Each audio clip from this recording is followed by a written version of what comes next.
Hey Anastasia, it's Brian, and hello from Santa Barbara. So here's the Catherine B. The hull was painted recently. We painted that I think a year and a half ago. That doesn't need paint. This area here with the two portholes, that is, I just finished painting that in the last week, and realized that the priority actually on the boat right now is the electrical, because of the bilge pumps. That's doesn't do any good to paint your boat if it's going to sink. So I've been working on the electrical, and just, I was kind of planning on finding somebody to finish some of the paint that needs to be done. So it's, the timing was good. So this is the cabin, and those are the two portholes there. And you can see I slopped some paint on there, so that has to be polished out. And I have a Dremel for that. That's pretty easy to do. I can show you. That's nothing. Inside the cabin, it's actually closed right now. I mean, that probably needs to be repainted, which would be a good project for you because you're technically not sanctioned by the harbor.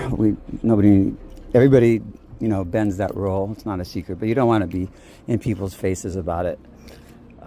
So that's the cabin. You took a peek in there when I met you, whenever that was.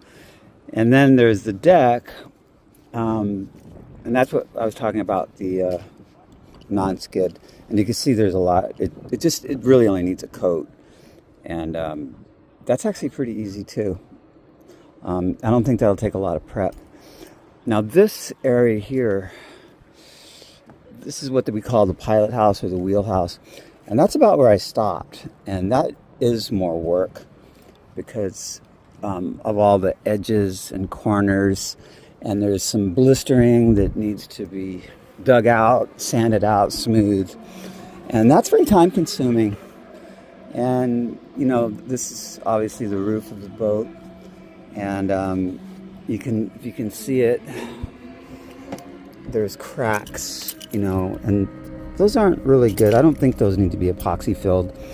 But this area this would take some time, and I don't know how you feel about working topside. It's the boat's steady. But you have to kind of be aware of your surroundings. I don't consider it a dangerous job, but a lot of this stuff has to be masked off. Like, for example, this, we would probably mask this off with tape.